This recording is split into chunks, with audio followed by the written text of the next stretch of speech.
POP వద్దు మట్టి విగ్రహాలు మనం పిఓపి వద్దు అని మనం అనకూడదు. వాళ్ళు కడుపు కొట్టినట్టు ఉంటది. అది జనరేషన్ బట్టి మనకి ఏది మంచిదో అది వాళ్ళకి తెలుసుకుని వచ్చి తీసుకోవాలి. వాళ్ళకి మనం అనకూడదు, వద్దు అనకూడదు. ఎందుకంటే వాళ్ళు ఇది అవ్వాలి కదా. మట్టి బొమ్మలు ప్రకృతికి మంచిది కాదు, మంచిది కాదు. అది వాళ్ళు తెలుసుకోవాలి.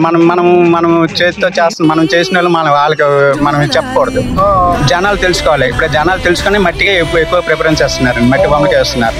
పిఓపి మనం వద్దు అని మనం అనకూడదు.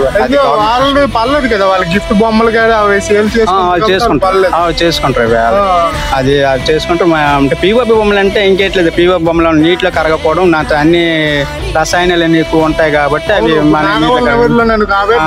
అవే నీళ్ళు తాగుతాము. అన్ని నాగవలేటి నదిలో ఇది చెరువుల్లో కూడా అసలు చెరువుల్లో మరి చేపలు గీపులు ఉంటాయి, అవి పాడైపోతాయి కదా. అందువల్ల అన్ని మట్టితో కలిసి మట్టిలోనే కలిసిపోవాలి. మట్టిలో మనం ఎలాగా భూమిలో పుట్టాం, భూమిలో అయిపోవాలి. ఏది మరి కనబడకూడదు. అది ఇప్పుడు అనండి అన్నయ్య, అంటే పిఓపి వద్దు మట్టి విగ్రహాలే ముద్దు అని. అది కరెక్టేనండి, కానీ మనం డైరెక్ట్ గా అనకూడదు.